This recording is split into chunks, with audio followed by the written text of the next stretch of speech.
Hey, this is Sector Force again with Reddit Viper, and I just wanted to show here we are one war now. We're averaging about 220, 215, 220 XP per war, so we are now one war away from level 3, and probably about, at our rate, 8, 9, probably 9 weeks away from the all-important level 5 where you start to get that troop upgrade.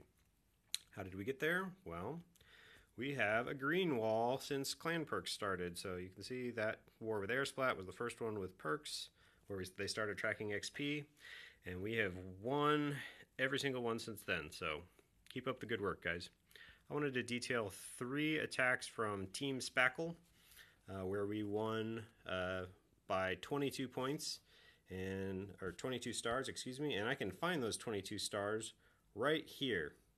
Here's 19 of them. 13 3-star attacks to 32 3-star attacks. There's 19. I'm going to say again in all my videos, 3 stars win wars. That's why I'm going over 3-star attacks. The first attack I want to go over is a hog attack. I'm going to focus on Town Hall 8s today. Hog attack by Ethan 4357. This is the perfect base for a hog attack. It has no double giant bomb locations. It has several single giant bomb locations and or Tesla locations. The only double giant bombs could be out in the perimeter, but as long as they're not in the core, you can avoid them. This is also an interesting way to pull a clan castle. So there's 2 balloons on that side, 3 balloons on this side. Balloons are nice and slow and heavy damage, and they are able to completely take out 2 cannons and mostly take out the 3rd while also fully emptying the clan castle. Once the clan castle is empty, uses a very traditional archer and barbarian plinking to bunch the clan castle up down here so that there you go, more bunching, and then eventually they're tight enough that a little circle of archers and wizards can completely take them out. Bam. Exactly the right amount of force. Still had 3 wizards left over, didn't waste any. Now that the clan castle is taken care of, boop. Drop the hogs in 2 rows. Now this might be a giant bomb. We don't know yet. We hadn't had any attacks on this base at this point. So we are going to drop Ethan is going to drop a preemptive heal spell right there. You can see when the time he drops the heal spell, we didn't know whether that was a giant bomb or not. As soon as it hits, they get close enough that it shows that it is not a giant bomb, it is a Tesla. But still, hogs go through, get some health. Now they've made it into the core. No more giant bombs around before the core is gutted, so drop a heal there, keep them nice and healthy. Drop a heal over here, keep them nice and healthy.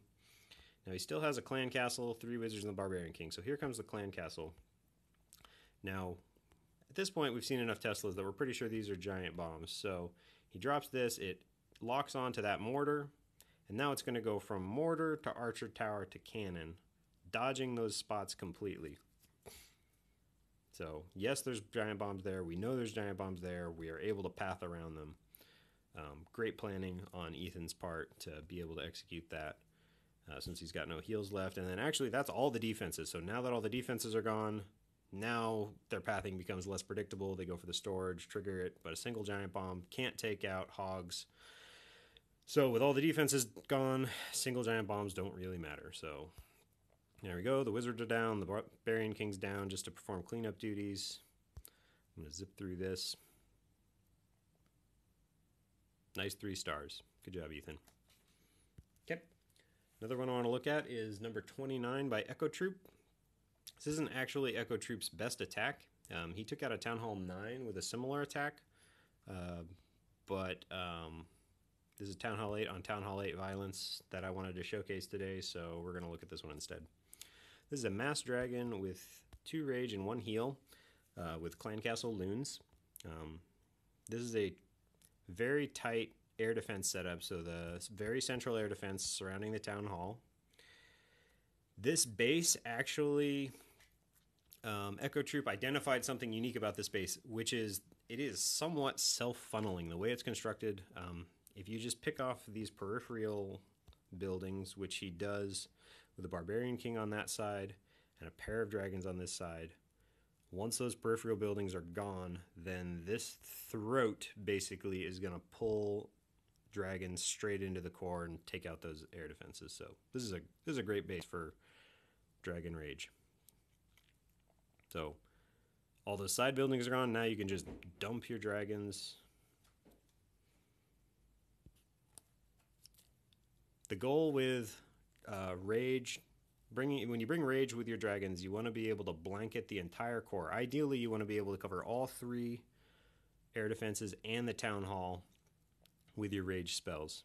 So here comes one that gets 2 of the... So one Rage gets 2 air defenses and the Town Hall, and the other gets 2 air defenses in a corner of the Town Hall. The Clan Castle doesn't matter. It'll actually pull the dragons into the center, so if you need to be more confident that your dragons are going to pull in the center, put the Clan Castle on the opposite side of the core so that your dragon line will pull towards them. They'll meet in the middle, and then once they're there, they'll tear stuff up. So just a textbook attack by Echo Troop on a central, again, level 6. This is not a rush space. The walls are a little low, but dragons don't interact with walls, so textbook attack. Okay, nothing more exciting to see here. I'm going to fast forward through this.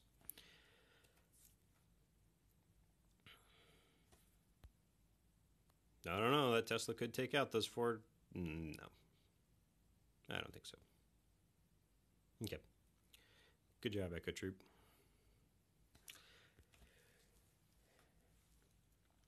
Now I want to talk about another Mass Dragon attack. Another 3-star. This one by Chaser. I guess it's got an exclamation point. Chaser. This time 3 Rage, similar setup. Sets up a nice funnel. Picks off the sides. The one comment I would have about this base, this is a little bit more spread out. These air defenses are a little more spread out than I would recommend bringing 3 Rage. For this style base, I would probably have brought lightning and balloons in the Clan Castle.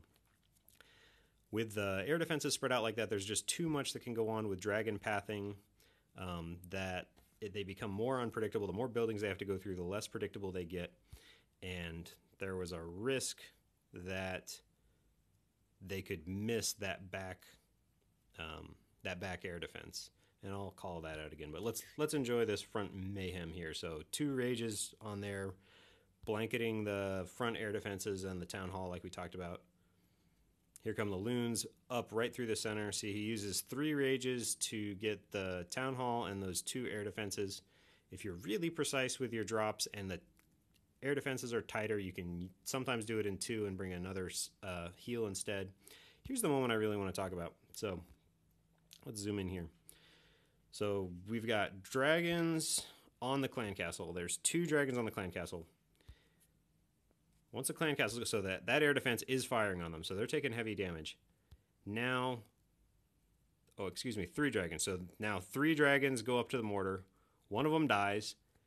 Now 2 dragons go towards the air defense. And this is the crucial moment. The air defense logic is actually what makes the difference between a 2-star and a 3-star attack on this. For whatever reason, the air defense decides to start firing on not the dragon that's actually lighting it up, but the dragon that is attacking the adjacent building.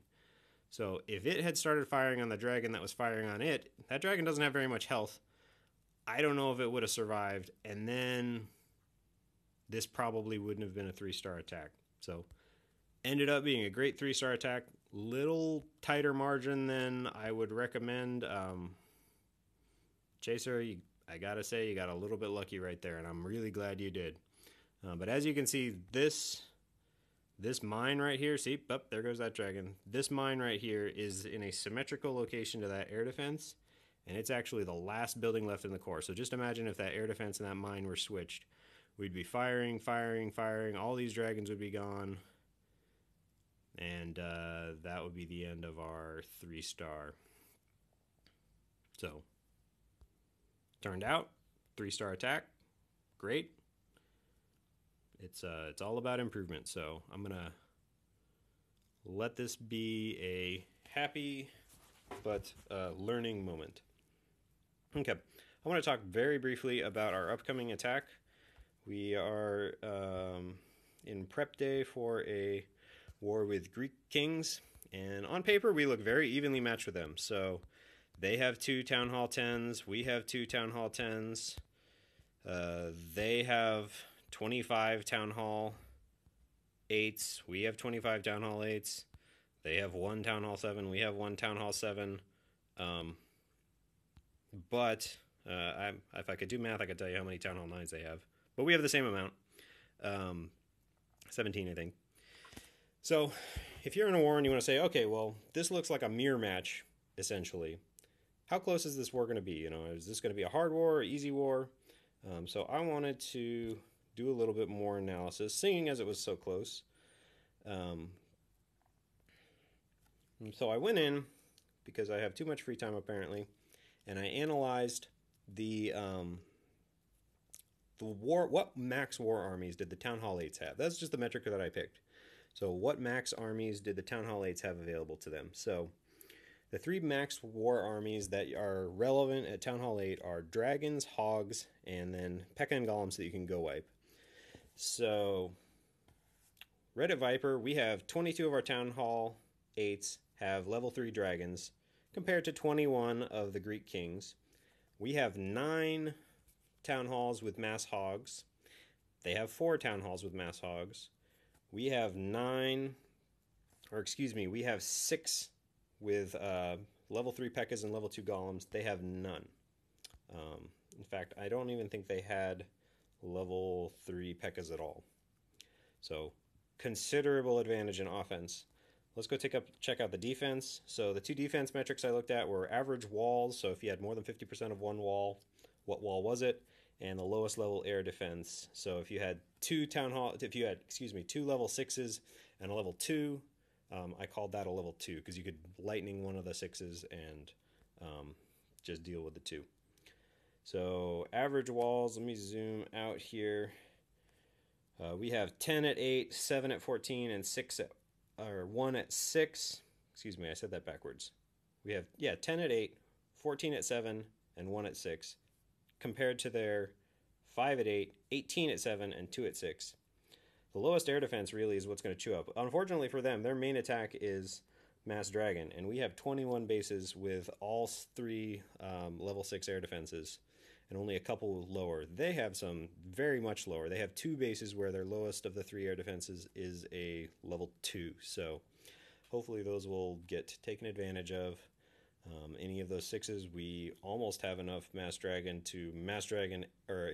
almost have enough Mass Hog offense to Mass Hog every single one of their bases that has all 3 air defenses level 6. So I think we're going to have a green wall that continues, and I think I'm going to have some good replays of some solid attacks where our stronger offense smashes against their weaker defense with great success. So thanks for sticking with me, and keep clashing.